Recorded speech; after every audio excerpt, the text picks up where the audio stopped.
मुलांना सुट्टीमध्ये खाण्यासाठी त्यांच्या आवडीचे आणि भरपूर दिवस टिकणारे 4 प्रकारचे पदार्थ कसे बनवायचे ते पाहूयात. या उकाड्यामध्ये अतिशय पौष्टिकही आहेत आणि कमी वेळेमध्ये बनवून तयार होतात आणि महत्त्वाचं म्हणजे गॅसची बचत सुद्धा होते. एकदा हे पदार्थ बनवून ठेवले की या उन्हाळी सुट्टीमध्ये मधल्या वेळेमध्ये खाण्यासाठी मुलांना कधीही हे देऊ शकता. तर अतिशय सोप्या पद्धतीने हे 4ही पदार्थ पाहूयात. एका आंब्यापासून मस्त जाळीदार आंब्याचा केक कसा बनवायचा ते पाहूयात. फक्त अर्धा कप आंब्याचा रस वापरून डब्बा भरून हा केक बनवून तयार होईल आणि हा मुलांचा आवडता खाऊ भरपूर दिवस टिकतो सुद्धा. तर त्यासाठी एक छान पिकलेला आंबा घ्यायचा. आंबा चांगला पिकलेला असेल तर भरपूर गोड असतो, त्यामुळे साखरेचं प्रमाण कमी वापरलं तरी सुद्धा चालतं. आंबा स्वच्छ धुवून घेतला, साल काढून या पद्धतीने पल्प काढून घेतला. यासाठी कोणत्याही प्रकारचा जास्त पल्प असलेला आणि गोड आंबा वापरू शकता. या पद्धतीने आंब्याचा रस काढून घेतलेला आहे. आता केक बनवतोय म्हटल्यानंतर सगळं साहित्य मोजून घ्यायचं. इथे मी 1 कप रवा घेतलेला आहे, मिक्सरला 2 ते 3 वेळा फिरवून घेतला. अर्धा कप यामध्ये आंब्याचा रस घेतला. आंब्याचा रस या पद्धतीने काढून घेतल्यामुळे यामध्ये केशर अजिबात राहत नाहीत. यासोबतच यामध्ये अर्धा कप दूध घेतलेलं आहे, उकळून थंड झालेलं दूध आहे. दूध यामध्ये थोडं थोडं घेऊन 2 ते 3 मिनिटे फेटून घ्यायचं. यावरती झाकण ठेवून फक्त 10 मिनिटे भिजवून घ्यायचं.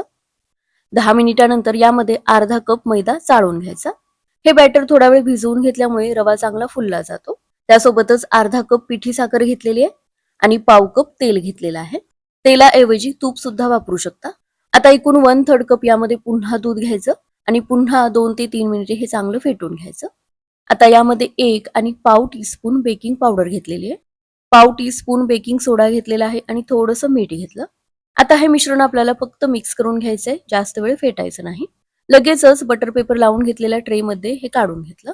एअर फ्रायर मध्ये हा केक मी बेक करून घेणार आहे, म्हणजे सध्या गॅसची सुद्धा बचत होईल. 160 डिग्रीला 15 मिनिटे बेक करून घेतलेला आहे.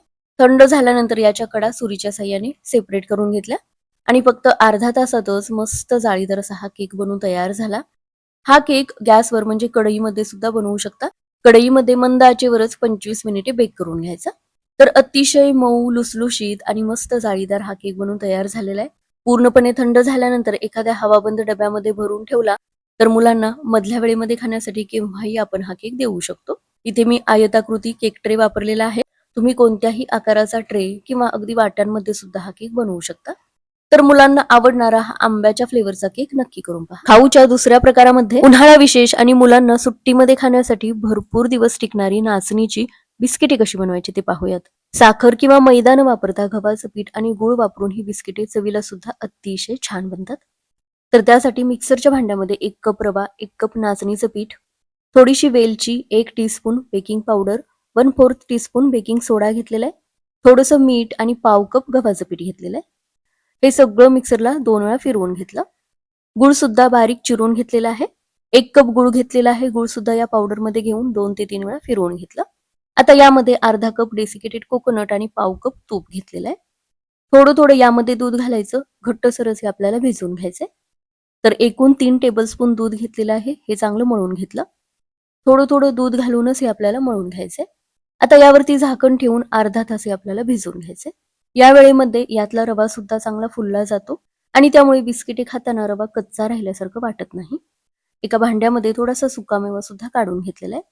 अर्ध्या तासानंतर याचे छोटे छोटे गोळे बनवून घ्यायचे.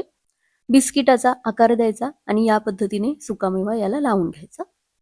काजू, बदाम, पिस्ता किंवा भोपळ्याच्या, सूर्यफुलाच्या बिया सुद्धा यामध्ये वापरू शकता, म्हणजे ही बिस्किटे सुद्धा अतिशय पौष्टिक बनतील. ही बिस्किटे अवनला, एअर फ्रायरला किंवा तव्यावर सुद्धा तुम्ही बेक करून घेऊ शकता. इथे मी थोडी बिस्किटे एअर फ्रायरला बेक करून घेणार आहे. यामुळे सध्या गॅसची सुद्धा बचत होईल. तर 160 डिग्रीला 10 ते 12 मिनिटे बेक करून घेतलेली आहेत. तव्यावर सुद्धा 20 ते 25 मिनिटे मंद आचेवरच बेक करून घेऊ शकता. 25 मिनिटानंतर पूर्णपणे थंड झाल्यानंतरच ही बिस्किटे आपल्याला काढून घ्यायची आहेत. तर हे पहा, अतिशय खुसखुशीत आणि जाळीदार अशी ही बिस्किटे तयार झालेली आहेत. एअर फ्रायर मध्ये सुद्धा ही बिस्किटे अतिशय खुसखुशीत बनतात. तर साखर आणि मैदा न वापरता अतिशय पौष्टिक नाचणी आणि गुळाची ही बिस्किटे तयार झाली. तर मुलांना या सुट्टीमध्ये खाण्यासाठी 20 ते 25 दिवस टिकणारी ही पौष्टिक बिस्किटे नक्की करून पहा. आता तिसऱ्या प्रकारामध्ये उन्हाळी सुट्टीसाठी मधल्या वेळेमध्ये खाण्यासाठी हलका फुलका आणि कमी तेलातला झटपट बनणारा मस्त खुसखुशीत चिवडा कसा बनवायचा ते पाहूयात. तर त्यासाठी इथे मी पातळ पोहे घेतलेले आहेत. जो लाल रंगाचा तांदूळ मिळतो ना, त्याचे हे पोहे आहेत. हे पोहे अतिशय पौष्टिक असतात. याऐवजी आपण नेहमी वापरतो ते पातळ पोहे वापरले तरी सुद्धा चालेल. आता हे सगळे पोहे थोडे थोडे चाळणीमध्ये घेऊन चाळून घेतले. आता हे पोहे मस्त कुरकुरीत बनण्यासाठी तेलाचा वापर न करता एअर फ्रायरला फक्त 1 मिनिटभर हे लावून घ्यायचे. तर त्यासाठी थोडे थोडे पोहे एअर फ्रायर मध्ये घेऊन 160 डिग्रीला फक्त 1 ते 2 मिनिटे गरम करून घेतले. आणि हे पहा, अजिबात तेलाचा वापर न करता मस्त खुसखुशीत पोहे तयार झाले. चिवडा मस्त खमंग होण्यासाठी एक मसाला बनवून घेऊयात. तर मिक्सरच्या भांड्यामध्ये 1.5 चमचा धनेपूड, 1 चमचा चाट मसाला, 2 चमचे पिठी साखर आणि 1 चमचाभर किंवा चवीपुरतं मीठ घ्यायचं. याची एकत्रच अशी बारीक पावडर करून घेतली. आता त्याच मिक्सरच्या भांड्यामध्ये 1 चमचा बडीशेप, 1 चमचा जिरे आणि 7 ते 8 लसणाच्या पाकळ्या घेऊन मोठं मोठंच वाटून घेतलं. आता सगळ्यात महत्वाचं म्हणजे कढीपत्ता, मिरची, शेंगदाणे, डाळ हे कुठलंही साहित्य तळून घ्यायची गरज नाही. तर एअर फ्रायर मध्येच कढीपत्ता आणि बारीक चिरून घेतलेली मिरची 5 मिनिटे हे दोन्ही गरम करून घेतलं. मस्त कुरकुरीत झालेलं आहे. आता यामध्येच काजू, शेंगदाणे आणि डाळव सुद्धा काढून घेतले. हे सगळं साहित्य आपण भरपूर तेलामध्ये तळून घेतो, पण फक्त 2 चमचे तेल वापरून एअर फ्रायर मध्ये सुद्धा हे व्यवस्थित भाजलं जातं. तर 160 डिग्रीला 5 ते 6 मिनिटे हे आपल्याला भाजून घ्यायचं. 2-3 मिनिटाच्या अंतराने थोडंसं हलवून घ्यायचं म्हणजे एकसारखा रंग येतो. तर हे पहा, सगळं साहित्य मस्त भाजलं गेलेलं आहे. गरम करून घेतलेले पोहे मोठ्या ताटामध्ये काढून घेतले. फोडणीसाठी 3 चमचे तेल चांगलं गरम करून घेतलं. यामध्ये मोहरी, हिंग आणि थोडेसे तीळ घालून थोडा वेळ परतून घेतलं. आता वाटून घेतलेला ओला मसाला हलकासा रंग बदलेपर्यंत तळून घेतला, म्हणजे चिवड्याला खमंगपणा सुद्धा येतो आणि भरपूर दिवस तसाच खुसखुशीत राहतो. आता काजू, डाळव आणि शेंगदाण्यामध्ये बनवून घेतलेली ही सुकी पावडर थोडीशी काढून घेतली आणि सगळं चांगलं मिक्स करून घेतलं. यामध्ये 2 चमचे तेल वापरलेलं आहे, त्यामुळे हा जो मसाला आहे ना, तो व्यवस्थित याला चिकटून राहतो. 2 चमचे ओला मसाला, मिरची आणि कढीपत्ता सुद्धा काढून घेतला आणि पुन्हा मिक्स करून घेतला. आता उरलेली सगळी सुकी पावडर चिवड्यामध्ये काढून घेतली. हे सगळं चांगलं सुरुवातीला मिक्स करून घेतलं आणि त्यानंतर यामध्ये फोडणीतला सगळा ओला मसाला काढून घेतला. काजू, शेंगदाणे, कढीपत्ता, मिरची आणि डाळवला आपण वेगळा मसाला लावून घेतलेला आहे, त्यामुळे त्या गोष्टींना सुद्धा मस्त अशी चटपटीत चव येते आणि त्यामुळेच सगळा चिवडा चवीला मस्त एकसारखा आणि चटपटीत बनतो. आता सगळं साहित्य एकत्र करून मस्त मिक्स करून घेतलं. तर अतिशय सोप्या पद्धतीने न तळता मस्त चटपटीत हा चिवडा बनून तयार झालेला आहे. या उकाड्यामध्ये हलका फुलका, पचायला सुद्धा हलका, चटपटीत आणि अतिशय खमंग हा खाऊ बनून तयार झालेला आहे. आणि महत्वाचं म्हणजे एखाद्या हवाबंद बरणीमध्ये भरून ठेवला तर संपेपर्यंत असाच खुसखुशीत राहील. आता चौथा पदार्थ म्हणजे उन्हाळी सुट्टीसाठी भरपूर दिवस टिकणारा आणि मुलांना आवडणारा एक पदार्थ पाहूयात. मस्त मऊसूद आणि अतिशय स्वादिष्ट भोपळ्याचे घारगे कसे बनवायचे ते पाहूयात. बनवायला सुद्धा अतिशय सोपे, झटपट बनणारा पदार्थ आणि भरपूर दिवस टिकतात सुद्धा आणि उन्हाळ्यामध्ये अतिशय पौष्टिक सुद्धा आहे. चला तर मग रेसिपी पाहूया. तर त्यासाठी इथे मी साधारण 800 ग्रॅम भोपळा घेतलेला आहे. याच्या बिया काढून असे काप करून घेतले, कुकरच्या भांड्यामध्ये काढून घेतले. यामध्ये अगदी थोडंसं पाणी घालायचं, 3 ते 4 शिट्या करून घ्यायच्या. तोपर्यंत 1 कप गुळ सुद्धा अगदी बारीक चिरून घेतलेला आहे. कुकर थंड झाल्यानंतर याचं झाकण काढून घेतलं. हे पहा, असा मस्त भोपळा शिजलेला आहे. आता या पद्धतीने याचा असा पल्प काढून घेतला. 3 ते 4 शिट्ट्यामध्ये भोपळा अगदी व्यवस्थित मऊ असा शिजतो. पोटॅटो मॅशरच्या साह्याने या पद्धतीने मॅश करून घेतलं. यामध्ये बारीक चिरून घेतलेला गुळ घेतला आणि पुन्हा मॅश करून घेतलं. गुळ अगदी बारीक चिरून घेतलेला किंवा किसून घेतलेला असेल तर या पल्पमध्ये अगदी पटकन विरघळला जातो. थोडीशी जायफळाची पूड आणि चवीपुरतं मीठ घेऊन मिक्स करून घेतलं. आता घारगे मस्त खुसखुशीत होण्यासाठी यामध्ये अर्धा कप तांदळाचं पीठ घेतलेलं आहे.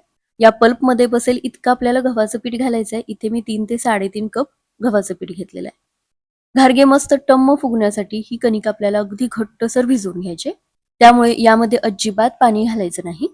तर हे पहा, साधारण अशी घट्टसर कणिक भिजवून घेतलेली आहे. थोडंसं तेल लावायचं आणि मळून घेतलं. तर हे पहा, असा याचा छान गोळा बनत आहे, पण हाताला जास्त चिकटत नाही.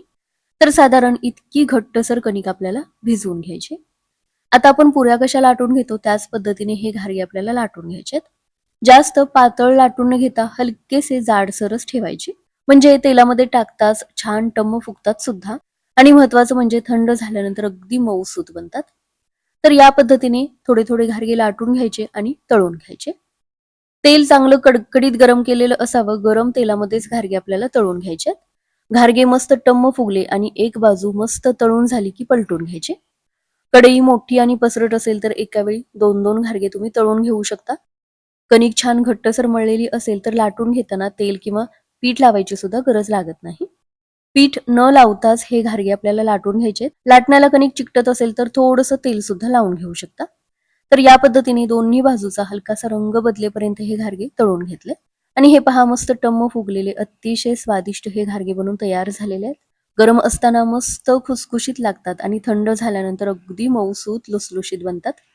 खास करून उन्हाळ्यामध्ये हा भोपळ्याचा पदार्थ पौष्टिक आहे, कारण यामध्ये भरपूर फायबर्स असतात, पचनशक्ती चांगली राहते, शरीर थंड ठेवतं, डिहायड्रेशन होत नाही आणि महत्वाचं म्हणजे रोगप्रतिकारक शक्ती वाढण्यासाठी सुद्धा मदत होते. पूर्णपणे थंड झाल्यानंतर एखाद्या एअरटाईट कंटेनरमध्ये स्टोअर करून ठेवू शकता. तर हे चारही पदार्थ नक्की करून पहा.